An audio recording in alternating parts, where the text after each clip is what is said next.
Hello and welcome to Kopites Calling with Dave and Nik. Liverpool, Aston Villa, Villa Park, Birmingham. Sounds like just another Premier League fixture on the schedule, but for Liverpool fans, we all kind of understand that Jurgen is 180 plus minutes away from being the former Liverpool manager. So this game was a little bit emotional if you were a Liverpool fan. It was his last away game in the Premier League. Yeah, exactly that. I mean, it's just you said that right there, and I almost got a little teary-eyed. Yeah, 180 minutes. I mean, well, less than that now. I mean, the game's over, so less than that now. But going Yeah. into the game, Well, even uh, saying when you saying former Liverpool manager is going to be very weird. What I realize we're going to have to get very comfortable with saying that after Sunday is that he is the former Liverpool manager. I mean, we're talking about 9 years, so it's that'll be an adjustment period. yeah, absolutely. I mean, you know, what this guy's brought to the team has just been it's just been special. But the interesting part today, Nick, is he had to really watch himself on the touchline today because he was in danger of missing the final game. If he would have gotten it, if he would have received a yellow card today, he wouldn't even have been there for his final match. So Yeah, I mean, considering how much he yelled at the fourth official, I was hoping he just sat down and just watched the game or stood there and watched the game because, and I think that a lot of the players understand how important Sunday is for him. Fans understand how important Sunday is for him. So he wasn't going to do anything ridiculously dumb, and I think that you could see that in his look. I mean, even though you want to be a coach and you want to be emotional when it comes to in-game decisions and calls from how crazy bad the referees have been this season. That's how Klopp's very animated about the refereeing. But today, I think we saw him subdued a little because he knew that he wanted to be there on the pitch on Sunday. absolutely. Going into the game, there were a couple other little things that I just, me and my facts. I like to put little facts out there. I Oh, think, here you go again. No, I'm kidding. hey, you know it's coming. You know it's coming. Um, Mo, he had 6 goals and 3 assists in 9 meetings with Villa. Wow. So I thought that was an interesting little stat. Today was Allison's 200th Premier League appearance. And at the start of the match today, Allison had the best save percentage in the Premier League with 74.5%. So that was a nice little thing to throw out there. And this game actually, Nick, this game meant well. It, one other thing, real quick. Jurgen is up for. He's been nominated for Premier League Manager of the Season. I think we both kind of have determined that he's not going to get it. He won't get No, that. no. Um, and Virgil van Dijk is up for Premier League Player of the Season as well, and he's up against Phil Foden, Erling Holland, Declan Rice. He's not going to get it either. Yeah, Ole Watkins is up there as Ollie well. Yeah. Watkins. So just those two, just to have those two guys nominated, kind of a little fun little thing. And as I was going to say earlier, this game actually for Villa was a pretty huge game because um, they are sitting at 67 points. Current at the start of the game, they were in fourth place, which is Champions League. Tottenham is at 63 points. So Villa actually needed this game or they need things to happen in the last couple games actually to secure their spot in the Champions League.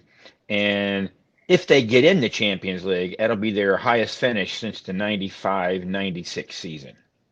Yeah, I mean that this was a sense it was a final for them. I mean, this was a game that they knew with a drop points on their ends puts the power in Tottenham's hands, who Tottenham plays City tomorrow, and then that then sends the thing to okay, Tottenham has a chance to get top four. so they'll go out and try to beat City, which and then helps Arsenal. So it's a weird little situation going on heading into the game about the many different variables in terms of the top four in the title race.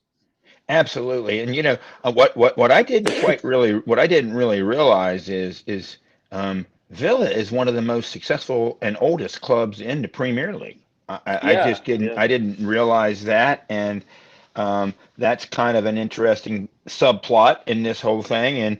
And the other fun little fact, Nick, is their nickname is the Villans. Yeah, kind of pretty kind of cool. fun kind of Yeah, I fun. like I that. like that. Yeah. Yeah, I like that. So anyway, what we saw with the lineup was there was really only one change from the Tottenham game. So um, walk us through. Yeah, yeah. I mean, the one change was obviously Joe Gomez coming in for Robbo. So starting from the back, it was Allison and net with Trent, Kwanzaa, Van Dijk, Gomez as the back four, Endo, Elliott, and McAllister the midfield three, and the front three being Gakpo, Diaz, and Mo. So yeah, Gomez coming in for Robbo down the left back position, which is, I mean, he's played that position countless times this season, obviously, considering the injury that Robbo had this season as well. So that was the only change. And I was when I saw the lineup. It's so weird when you're looking at a lineup in a game you don't really. It's weird looking at a lineup in a game doesn't really mean anything. We're gonna get third place. We're in Champions League. Klopp could have put out anyone he wanted to. Obviously, he wants to put out play. He wants to try to win the game, but he could have tried something wacky, and I would have been like, yeah, who cares? Why not? So but Right. it still was a lineup that was good enough to get a result against Villa, is what I'm trying to say. Absolutely. What I was a couple things.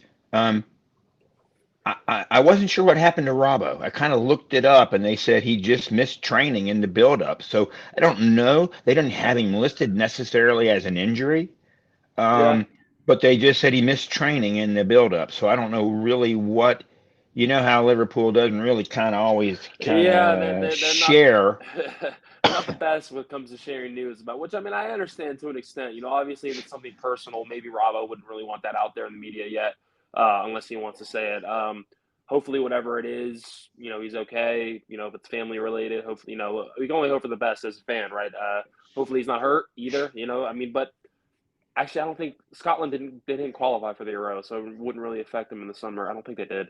But Yeah. no, it's definitely Liverpool's thing to not give us news when we want it. Right, right. And the interesting thing, Nick, we've touched on it. We're seeing this Kwanzaa ahead of Konate again. It's it's status quo nowadays. I mean, it's fairly obvious who Klopp rates more. Now, will it be fairly obvious to Arne Slot who he rates more in the summer? I don't know, but Klopp has stuck with Kwanzaa and has said, "You're the guy that I'm starting alongside Van Dijk for the remainder of the." I'm sure we'll see him again on Sunday. I mean, it's a statement, but when we get into the game, I mean, it's another statement that paid off. Well, there's no reason to think anything different for the game against Wolves on Sunday. I mean, Yeah, what if you're sticking with Kwanzaa these last few games? There's no reason to change that going into the final game at Anfield. I just don't ex- think that's going to happen. exactly. Yeah, yeah. So anyway, first half starts, and a minute in, Harvey Elliott just whips across. Is that how you say it? Whips across. Across. Yeah, that's right. Whips it across. Whips it across. And Martinez, who they were just talking about how wonderful Martinez is, and they were saying that Martin World Cup winner, and in the pre-game stuff they were talking, he's really confident, and he makes a save, and he'll get a little dance going, all this kind of stuff. Dude just threw it into the goal. It was the weirdest thing I've ever seen. Yeah, I mean, you would have thought he had like money on Liverpool to win. It was bizarre. I mean, it was one of the weirdest own goals I've seen. I mean, I know it was rainy, but that's no excuse for that. It was just bizarre. I It mean, was a howler of howlers because Nick, he caught it. He caught yeah, it. he caught it kind of more on his right side, and he just threw it in to Yeah, the left of him. he must It have. was, He must have bet the over in the game. He needed the I, total goal. He needed the total goals to be over 2.5. yeah, yeah. I didn't see a lot of confidence in that. So let's just say early in the game we're up 1-0, and um, you know, as we tend, well, as most teams tend to do, once you get a goal up, you're just starting to put a ton of pressure on them. We're seeing that from Liverpool early in the early stages, and fourth minute we see Mo go wide, but we got a corner out of it. Fourth minute also Gakpo had a header. Um, to me, Nick, it looked like our midfield in the early stages. It looked like our midfield was in total cruise control.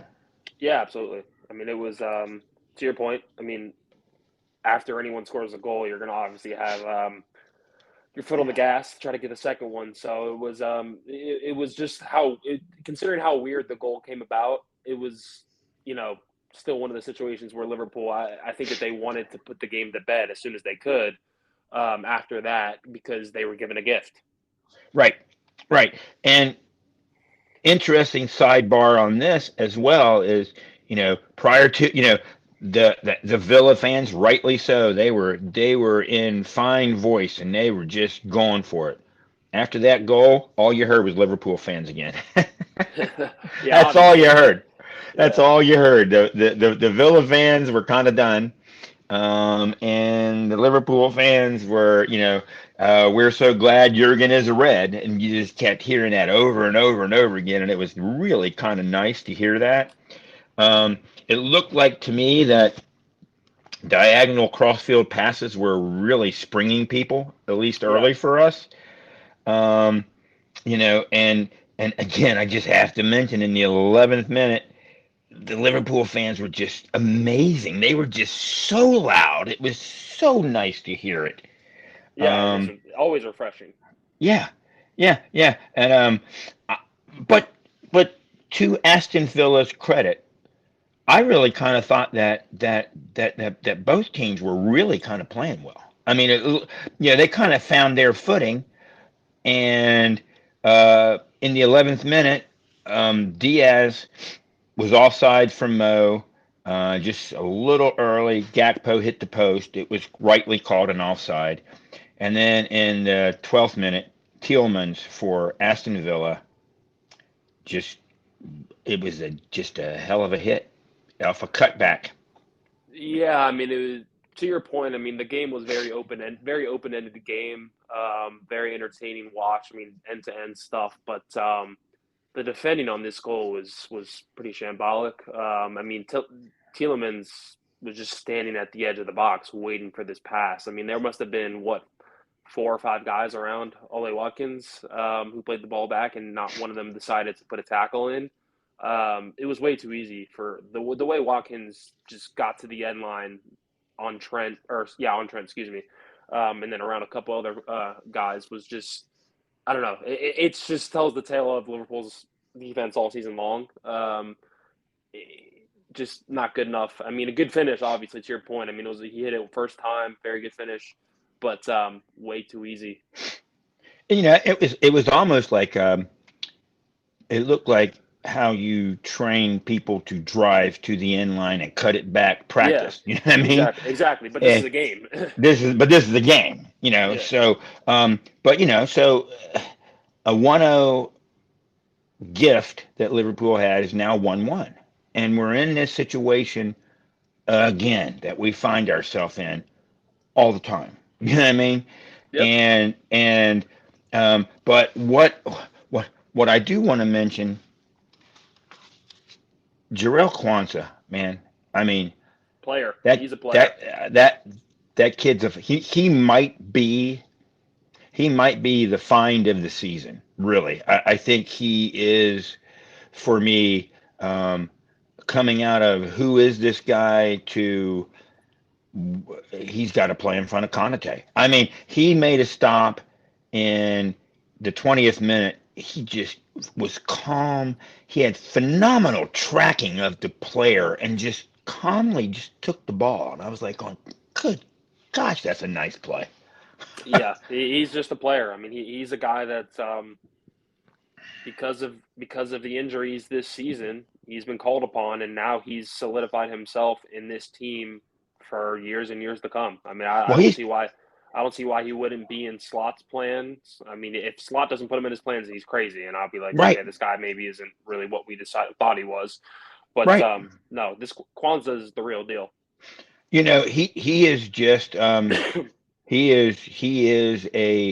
he's just a player. I mean, you mentioned it earlier. He's just a player. 23rd minute, off an assist from Gomez. Play was kind of started by Diaz, off an assist from Gomez. Gakpo had a simple tap in with his right foot. But wait, there's a VAR check, Of course, and there we is. and oh yeah, and we checked the VAR for a while. I could have taken a nap and then woke Yeah. up and still would have Oh been yeah. like, yeah, Yeah. too. Yeah. Yeah. Because no angle they were showing us looked really clear, weather related. Who knows? But they did. But I kept sitting there saying the one person that was closest to the play was not the person that I thought kept him on. There was a player at the top that was keeping him on. And I think when the announcers finally mentioned there's two players involved in this now, and rightfully for me, it was actually called a goal. Yeah, I mean, I think that uh, you just never know what they're going to look at anymore. We've No, gone over this on many episodes of Kopites Calling.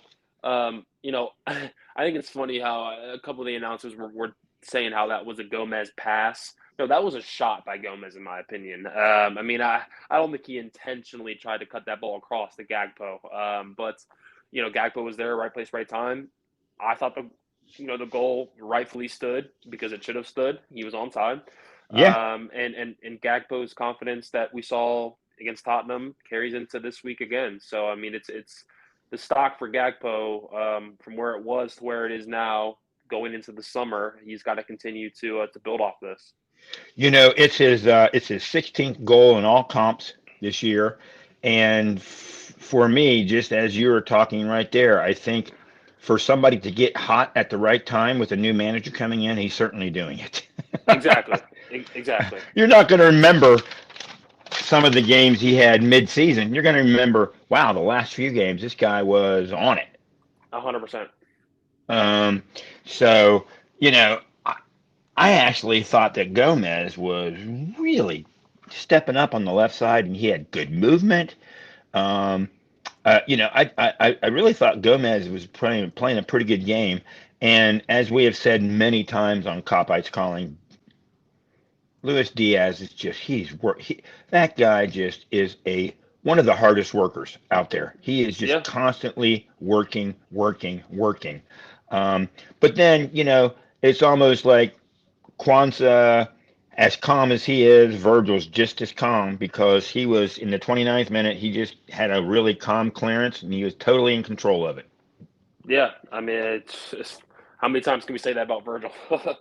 Yeah, yeah, yeah, absolutely. And then I mean, but anyway, the game. If you're a fan of soccer and you don't really care if it's Liverpool or Aston Villa and you're not rooting like we are, the game had a good flow to it. I really, Oh, I really, I really thought it was enjoyable. There was a lot of things happening on both sides, and I saw Mo coming back and working extremely hard on defense, and actually was involved in a clearance on the defensive side. How nice is that to see from a goal scoring left winger that he's back on defense working his butt off? Yeah, I mean, like it's a team job to defend, right? I mean, and the funny thing is that the first defender is always the attacker. If you think about it, right? I mean, attackers lose the ball. First thing you're taught to do is to get the ball back, right? So I mean, it's a very cliche way of saying that. Yeah, the attackers are the first defenders because it's the truth, right? I mean, if you have the ball, it's technically you're attacking. You know what I mean? Right. So it's one of those things where it's a team job to defend, and it's just when everyone's defending as a unit and together, it's good to see. So I mean, it's one of those things where, to your point, the casual viewer would have thought this game was very entertaining, in my opinion, because Oh yeah. very cold, rainy night in Birmingham, whatever. The ball's slick. It's people are moving with pace. It's fast. It's a very good game for someone to just have on and watch. Like, oh, okay, I kind of like this, entertaining. Yeah, right, absolutely. And then, you know, in the 36th minute, oh my gosh, Nick, oh my gosh, Liverpool absolutely dodged a bullet because there was a cross, and all Aston Villa had to do, any touch, shin, toenail, kneecap, any touch, that ball's going in. I don't know how. I I don't know how they genuinely. missed it. I exactly that. I don't know how you even I don't know how is what I'm trying. I just don't know the answer to how that even happened, but it happened, and luckily it did. I mean, it was a really good cross, low, and it was just right. Allison had to kind of play it Yeah, because yeah. of it being low, and a simple anything with netballs. Oh my God. Anyway, dodged the bullet, but on the back side of that is Harvey Elliott got a yellow card, and he got it for kicking the ball away, rightfully so. I mean, that's always been the rule. You can't complain about it. You kick the ball away, you're going to get a yellow. Didn't need to do it. I guess there was some frustration there. Anyway, that's what Harvey's playing with now. He's got a yellow, so that's something that we need to kind of think about. Yep, yep. Um, anyway, Trent comes up, takes a couple nice little. He had a shot, went just wide. I like seeing Trent take shots. I really do. I don't have any issues anytime Trent wants to rip a shot. No, I mean his technique is insane. So yeah, Yeah, obviously. yeah, yeah. But then, oh my God, then you see Aston Villa should have tied it up again. Diaby, who had just a really weird first half, he just skied it over the bar. I don't. He really should have scored, and he just laying back and just skied it over the bar. I mean, you're taught to get over the ball and drive it. He didn't do it. No, he did the exact opposite. Exact opposite. And then 45th minute. Oh my God, we had a break. We had a break, and Diaz. Oh my, he just had a little too much on it and sent Mo just a little too wide for Mo to just kind of get on it and do anything on goal. Yeah, I mean that's what we talk about. I mean, we love Diaz, and we hope Diaz has a future at Liverpool, but his decision making is just sometimes it's on. I mean, it's just not good enough, right? I mean, I think that he has to make a better decision there, But what's or the else. decision? What's the decision to make different? He made the right. He just overhit the ball. I mean, the Exactly. decision, but the decision was okay. Yeah, the decision was great. To your point, exactly. It's very fine margins, I guess, is what I'm trying to say. Maybe it's like a frustration because we've seen it, with him. And that's not denying the fact that I've been a huge Diaz fan this whole season, Oh right? You yeah, know oh that, yeah. I think we both but have.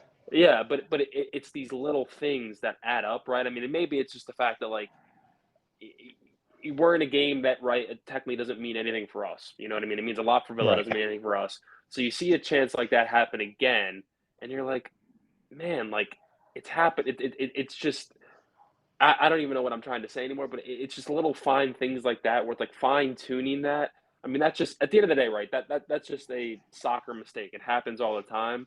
But for a guy like that, where it happens consistently, and I'm not saying it happens consistently, he's not missing opportunities like Nunez is missing opportunities. No offense to him, but Diaz, like I think if he just had that little bit more composure, is what I'm trying to say, in his decision making or confidence in his decision making, he could, not to say he hasn't, but he could really take his game up a notch with a new manager. Is what I'm trying to say, because he had that when he was with us, when he joined in 21-22 or January of 22. Um, he had that sort of composure in any decision he made. You thought it was the right one. And this was the right decision, to your point, but it's just like a little bit too much on it. And it's like, man, come on. Like, those are the ones we need. But do you think now? I mean, you're a former player. Do you think you mentioned it? It's rainy.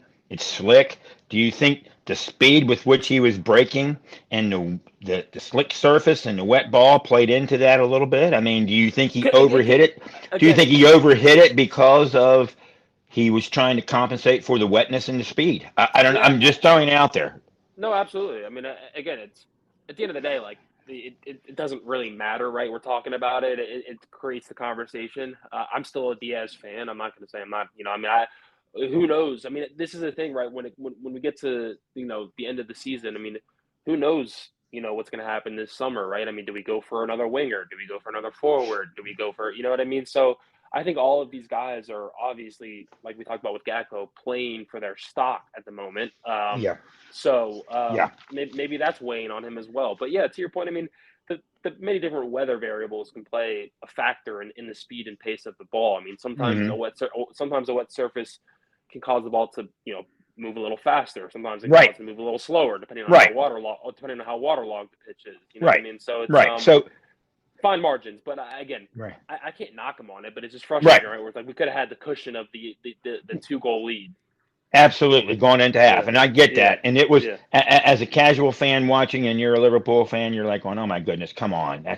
But then when you're starting to really think about how these guys are going with so much speed in Exactly. that type of weather, and to even, I mean, we maintained control of the ball. It just Yeah. wasn't anything that we could do anything with, but we maintained possession of the ball. Exactly. So, anyway, 5 minutes of stoppage were added, and Diaby, man, showed himself again. If he would have been able to set his feet, he might have had another goal. Yeah, I mean, seriously, he's probably wondering what the heck he's got to do. Yeah, yeah. Half ends with an offside call to Liverpool, so the half comes to a close. We're up 2-1. Um, Back to our normal, we had 58% of the possession. Aston Villa had 42. Interestingly, they had total shots. They had 8 total shots, and we had 6. That was a stat that kind of threw me for a minute. I thought it would have been the opposite, but anyway, on goal we had 2. They had 1. We had 1 corner. They had 2. Um, the World Cup goalkeeper of the world, Martinez, had 1 save, and Allison didn't have to make a save in the first half. One thing stood out to me, Nick. This is kind of weird to me, and I don't normally put this down on the stat line, but this one kind of just, I kind of saw this and I was like, really? We had 10 fouls. They only had 1. Interesting. Yeah, I can see that's a little. I never would have So, even but thought that. but tell me how that happens. I mean, it's almost like it for those Kopites calling fans who are also basketball fans. If you saw a stat like that at halftime with one team having so many more fouls called than the other, you'd be like, "Well, that doesn't make any sense."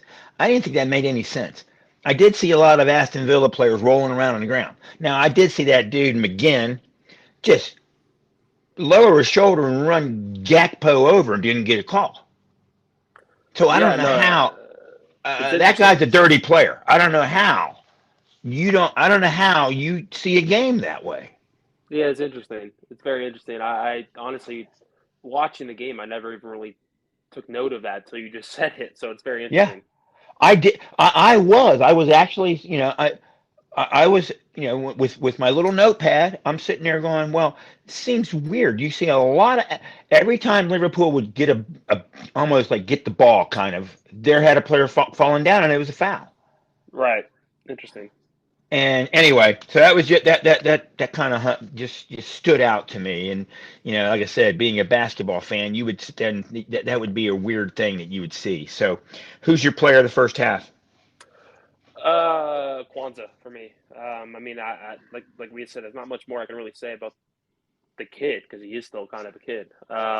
He is as colossus as Van Dyke has been at times. I'm running out of good things to say about him. But he was very very impressive that first half. So it's Kwanzaa for me. Gakpo for me. Oh, I've kind of The last couple games I've kind of used. I thought Gakpo was on it. I thought he was very lively. Obviously, he had the goal. I thought he was playing with a lot of urgency, and I liked what I saw from him. So he's my player of the first half. I did have Kwanzaa written down as a player that really stood out. Yeah. So I do agree with that. Comical thing for me, Nick. I don't know if you saw it, but you could see Jurgen on the side working his tail off to not do anything that would get a yellow. I mean, at one point he put his baseball hat in front of his face. So I mean, it was really kind of funny because he was trying really hard not to do anything to get that yellow. So I thought Yeah. that was funny. Second half starts, no subs.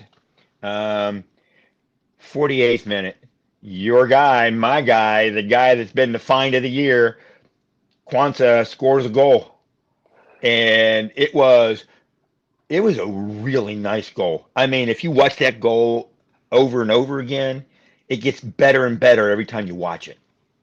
Yeah, I mean, great ball in from Harvey. Off the left foot, in swinging ball. Kwanzaa rose up, got the power behind it, in off the crossbar as well. I mean, it was a very towering header, as they call them. And this guy, I mean, he just continues to impress. I mean, I'll tell you who's probably really pissed off at him is Joe Gomez. Joe Gomez has yet to score a senior goal in his entire career, and here's Kwanzaa has scored his first Premier League goal in his first season. So it's one of those things. But no, you just can't.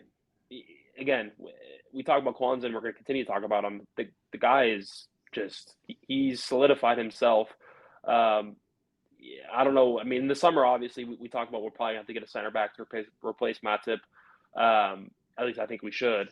But in the pecking order, right, it'd be Van Dijk and him. First game of the season right now. We're flashing forward into August of this summer into the first game of the season of 2024-25 season. It's Kwanzaa Van Dijk.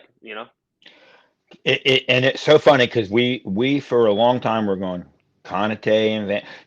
I think that what you have seen is you have seen a guy in Kwanzaa who was kind of put in the position based on injuries to Konate, based on injuries to Matip, and he's like, I'm not giving it up.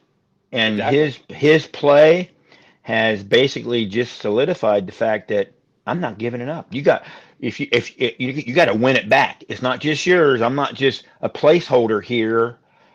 I'm gonna stay on this pitch, and he did, and he has. And that goal for me, the hang time he had, it was just the control of the header. I mean, my God, it was really for a defensive player. It was a really nice header goal. Yeah, exactly. Yeah, very. So it's 3-1. You're a Liverpool fan. You're like, oh man, this is nice. I'm enjoying this. This is nice. Oh, wait a minute. Hold on. Aston Villa is still playing for something. 52nd minute. Ollie Watkins scores a goal. VAR checked it. Offside, no goal. Whew. Sigh of relief right there, And then you see Allison on just a horrendous clearance almost give up something, but we weren't hurt by it. But my first response is, oh my God, here goes Allison again. I don't know what he's doing. He tried to clear the ball right in the middle of the box. Yep, he's good for those, unfortunately. Yeah, yeah. But the Liverpool fans are still there in the 57th minute, and they're going for it. And they are loud and they're going for it. And then we had a goal from Harvey Elliott. Offsides. I mean, it's this, you score a goal, I'll score a goal. We're both going to be offside. Yep, exactly. And then if Darwin comes on, it'll be offside all the time. Yeah, but the game is very open. I mean, Yeah, and it really was 63rd minute. The game was wide open. But then you see what Virgil van Dijk does, and why Virgil van Dijk is up for these Player of the Year. He forced Diaby again. He forced Diaby. He didn't try to overplay defense on Diaby there. He just forced Diaby wide, so Diaby couldn't cut back, and the only option he had was hit side net. It's It, just it, it's world class defending is what it is. yeah, I mean, he didn't dive in. He didn't have to. He didn't you're not going to look back at that and go, oh my. But when you do, if you're a defender, you're going, that's exactly how you play that. Yep. I mean, it's just, and what I am seeing from not only Virgil but Kwanzaa is this calm defending. They just don't seem they at least this point in the game they weren't getting rattled. It's a shame because of how much we concede goals with how good they defend individually. You know what I mean? As a Yes. team, our team defending is much worse than our individual defending, which is a shame. Yeah, yeah. And then, I mean, I thought Gomez had a game. He recovered really nicely on a ball in the 68th minute. Um, and then we had Allison make a strong save in the 69th minute. And then we see that dude McGinn, who I just I'm not going to say like I was with Pickford and Rick Charlson. I think this guy's just a dirty player. I do. I think he's one of those guys he's a little bit on the dirty side, and he finally got a yellow. I guess there was a card he got earlier in the year. He just it was like a blindside tackle or something. They talked about it a little bit, but this guy's to me. I like hard-nosed players. I do. Yeah. You got to have those on your team, but guys that border on dirty, I don't think you need them on your team. No, not at all. So I was finally nice. It was finally nice to see him get a yellow. And then in the 75th minute, and I want to talk about this, Nick. I think we need to talk about this. Nunez for Gakpo, Jones for Diaz, Sobo for Endo, and Gravenberch for Elliott. 4 subs, and I think we've talked about this before. Now I know in the grand scheme of things, didn't 4 subs working them, the game kind of turned when those 4 subs came in. Yeah, exactly that. I mean, it's weird when you make that amount of substitutions, right? I mean, it's always going to be interesting to see how a team reacts. Aston Villa thinks, okay, well, they took off some of the players that were killing us, and guess what? That means that we have the upper hand here because these people have to get into the flow of the game in a really, weird conditioned night with the rain as well. Thank you. Exactly. So yes. it's one of those things where it's like they have to get up to the pace as soon as possible, and they didn't. Yeah. I mean, sometimes, and I think we've talked a little bit about Jurgen's sub patterns, and I think he was just trying to get players on. And again, I know this game, but it does change the flow and makeup of your team enough that trying to work these guys back into what the guys were already doing and kind of in cruise control. This was kind of, I thought Endo was doing Endo things this game, and I thought we needed him when he came off. Yeah. I mean, because Sobo doesn't play like Endo plays. No, not at all. Exactly. And so, and I mean, we really didn't have that kind of disciplined mid when you take Endo off. Correct. Yeah, and I think Villa exploited that. Yep. No, you're exactly right. I mean, it obviously was when you take a guy like Endo off, the midfield, it was already an open game, but the midfield becomes a little bit more open than it already was, if that makes any sort of sense. Yeah. Because, Sobo is an attacking styled player. Endo is a defensive style player. So it's a difference. Yeah.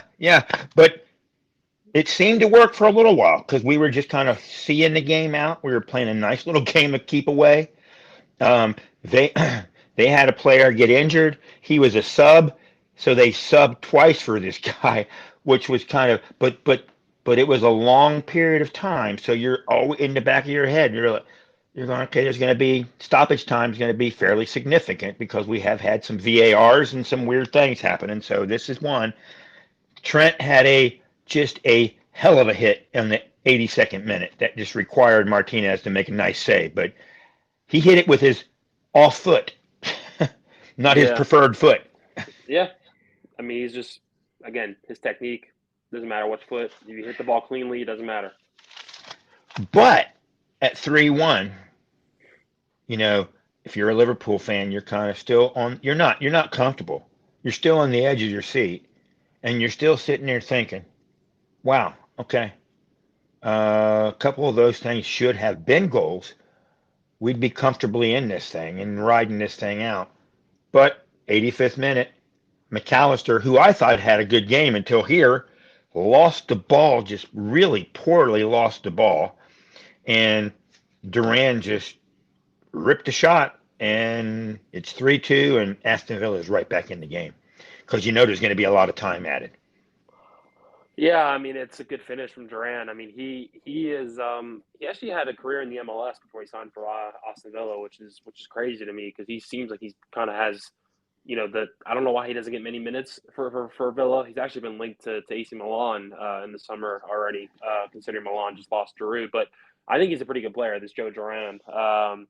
And there's just a fizz ball to the bottom corner. He's quick. He's agile. I mean, McAllister was a mistake from him, unfortunately. But at the end of the day, I mean, the finish was a good finish.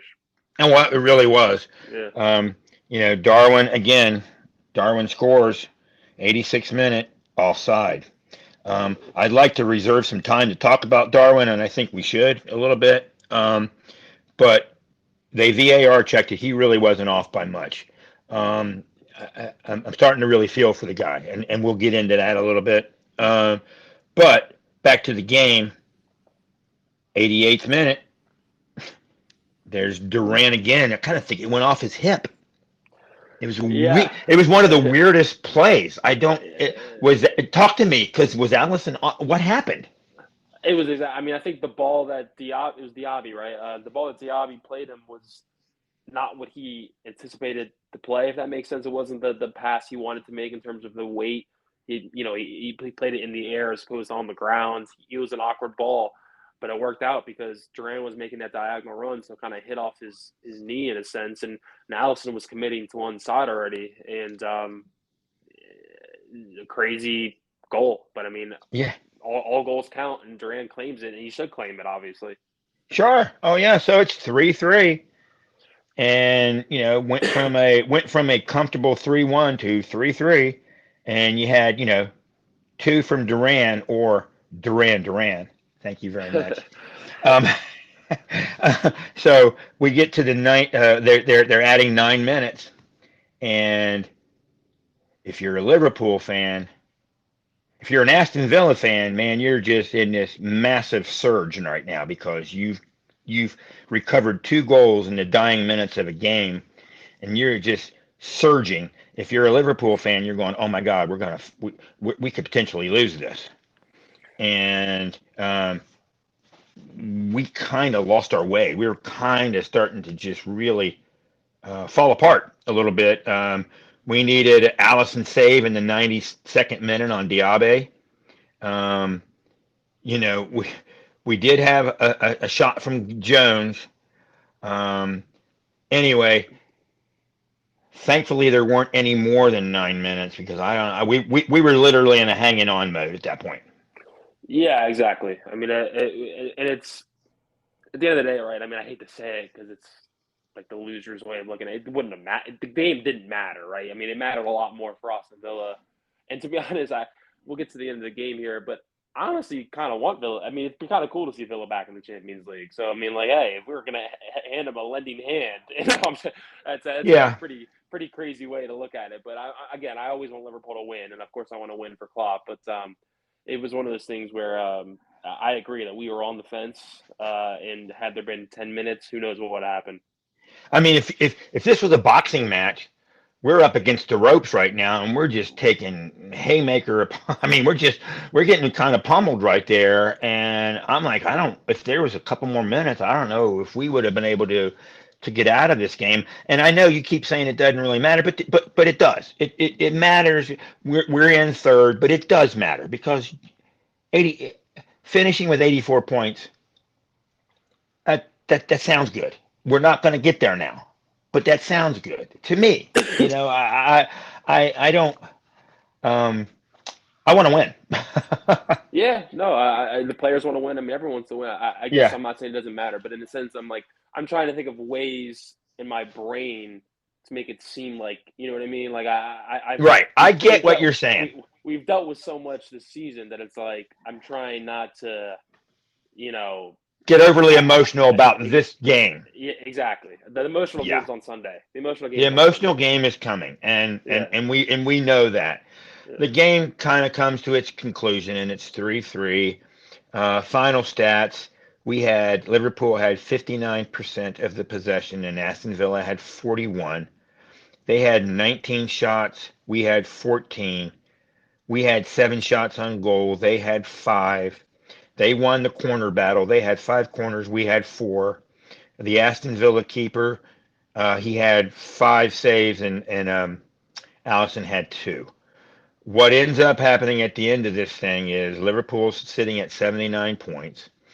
Um, based on what happened over the weekend, Liverpool had already been mathematically eliminated from a title race. Didn't, like you're saying, there was really no bearing we were going to be in third. But it does give Aston Villa that 1 point, and so that makes tomorrow's game, Tottenham Man City. It kind of, Tottenham's going to have to really try to do something and steal something out of that game. Yeah, yeah, it'll be crazy because in a sense, if Tottenham gets a result in that game, they're helping their arch rival Arsenal win the title. So it's crazy. It's one of those things where it's like, who knows what's going to happen. But as much as I didn't like the way the game ended and how it went, 3-1 to 3-3 if you're a Liverpool fan, but man, again, if you're a casual fan, this was a game to Entertaining. watch. It was It entertaining was as hell. super enjoyable. They were, Yeah. I mean, both teams were, nobody Good, was good, sitting back, nobody was good sitting game. back parking a bus. Exactly. It's a good game for Tom Hanks to be at. And, as a part owner, they kept showing Tom Hanks in the stands as he's a part owner of Yes, Aston Villa. So it's like yes, we get it. He's there. He's there. We understand. But yes. good game for him to be at. Yes, yes. Yeah. You know what, Nick? I want to change a little bit the side, and I kind of mentioned it earlier. I do want to go back to this. Um, Darwin Nunez. Um, this past week, what I social media warriors, I guess, what we call these people who hide behind um, their little world of social media, were relentlessly attacking this guy to, because of his offsides, not finishing this. They were attacking him so mercilessly that he removed all of his social media posts. If you're a fan of Liverpool Football Club and Darwin Nunez is on your team, you are not doing this to this guy. That to me is unacceptable behavior from, quote, fans who I don't even want to say they are fans. If that's just not it. We can sit Yep. here and on Kopites Calling, we sit here and we make jokes about offsides with him. We were talking about we had our little Gakpo moments. We had our little Gravenberg moments. We had these things, but they're players on our team. We're not going to go so far as to attack these guys so much. You're just not a fan. I'm sorry, you're just not a fan, and I don't want you to be a fan if that's how you're going to react. This Couldn't guy's agree a more. play. This guy's a player. He's doing his. He is. Klopp had a statement about him. He said one of the things that you have with Darwin is you have a guy who's so, and you mentioned it before, Nicholas. He is so strong that he is offside because he is just he just is like a horse in like a derby or something. When that gate goes, he's just gone. He's Yeah. gone. Yeah. Um, um, uh, another person, I can't remember who it was, but this guy's like on. He thinks give him one more year at Liverpool. He's going to. He's still young in Liverpool. He's unfortunately came in. He came in at the same time that Holland came in, and so everybody expected it to be just like Holland, and he's not that type of player. And he's been unfairly attacked. And to a point where, I mean, Barcelona wants him, and they're in the mix. I hope he doesn't do that. I hope that with the new regime coming in, they recognize that with Nunez, it wasn't too many weeks ago we were talking about Captain Chaos. He's doing all these things for us, and then you have a few games where you're not quite clicking, and everybody's going after him. Yeah, it's unfortunate. I mean, you hit the nail on the head regarding those fans. I mean, it's sad to see. There are those people out there, not just for Liverpool, but for any club in general. That decide to use social media as a way to hide behind things, and and whenever they're called out, they never come out of the shadows, I guess you could say. But you know, Darwin's a guy where, yeah, of course we're going to back him. I mean, we're going to talk about his bad games on this podcast because he's had bad games. Unfortunately, absolutely. I mean, we talk about everybody on this game when they do bad. Yeah, but they're also, if he scores on Sunday in Klopp's last game, you and I will be talking about it and be happy for him. I mean, that's just the way of being a fan. Unfortunately, right? It's very subjective and how you kind of root for somebody. But I think what we decide in this, bringing this, tying up into a holistic conversation. I mean, I think what we saw today, and again, I hate to say it because, I mean, it's been 9 years of Klopp and 9 great years of Klopp, but I've alluded to this when Dave, you and I have talked off the podcast as well as and sometimes on the podcast. I mean, it's just looking like a fresh start is needed regarding tactics and a change, because this was a Liverpool team, that was up, 3-1, that somehow was allowed to let in 2 goals. You know what I mean? And I'm not saying that's down. I'm not saying that's down the Klopp, but it just kind of looks like ideas are needed, because it looks like the players right now are reacting on muscle memory, right? Yes. Muscle memory as a soccer player is very easy. I have muscle memory because I play soccer, right? When I can, right? It's like riding a bicycle. It's muscle memory. These guys, these professionals are playing off muscle memory as opposed to they need fresh tactics to go along with the muscle memory. Yes. That's not discounting anything that Klopp has done for this club, not at all. But I think he's made, and I hate to say this, the right call at the right moment. And I'm sure he's seen that himself. Klopp's probably seen that himself. He's a smart enough man to see that, okay, this was what he did at Dortmund as well, right? He saw his time at Dortmund come to an expiration date, unfortunately. And the same is going for here. I hate to say that, but I think it's just the truth. And, of course, on Sunday, when Sunday comes around and he's, doing a lap of honor and clapping to the fans and giving a speech, I'm sure I'm gonna be begging for him to stay. So I repeat all my words again. But I think that this is a team that is, in a sense, kind of crying out for new ideas. And I hate to say it, but it's just my opinion. I think that is really it's a very, very true statement, Nicholas. I think you're really making a really anybody who's in a professional managerial position, really in any sport, you just don't have an indefinite stay because your tactics that were fresh 9 years ago, heavy metal football was fresh. People hadn't seen it. It was different. But now those tactics don't quite suit some of the players that we, you know what I mean? I mean, they do and they don't. But like you mentioned earlier, we have individual defending is great, but then we allow team defending is terrible. Team defending is not good. So I think you're right. I think fresh ideas is always, you see it with musicians, you see it with a lot of people where, they could keep on making the same album over and over and over and over again, and nobody'd be like thrilled. But if you try something different and you get some fresh ideas in there, you might stumble upon your best album ever. You know what I mean? Exactly. And so I think what you said makes a lot of sense. And I don't know how I'm going to handle Sunday. I haven't really, I don't really kind of want to think about it too much. I kind of wanted to just act like it's not happening, and I've wanted to put my head in the sand. And it just seems like it's just kind of sped up. I know whenever he first announced that he wasn't coming back next year, I think we had a game against Norwich, and that was the first game after he had announced. And I think even Jurgen was having a difficult time Yeah. Not letting it overcome him. I have read where he's hoping it rains in Anfield on Sunday, so people won't see him crying. I mean, it's going to be Yeah. that type of day. Um, wherever the Kopites Calling fans are, wherever you guys are watching, it's going to be a day for us, and it'll be a little while before we're able to move past what Jurgen has brought this team. Yeah. Yeah. I mean, then just around this episode out, my player of the match was Daryl Kwanzaa still. I no change from the first half. He was incredible today. Kwanzaa has made his name in this team, and I'm gonna keep saying it. So Kwanzaa, no change for me.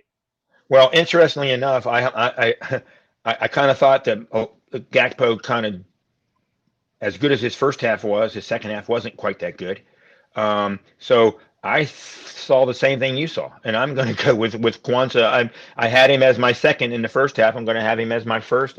My man of the match is Kwanzaa for me. Same thing, man. I think this kid is he's going to be dynamite for Liverpool Yeah. Football Club. He really is. So, any final thoughts, Nik? Nope. Now we hopefully these days go by slow.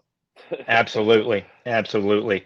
All right. Well, as always, here at Kopites Calling, you'll never walk alone.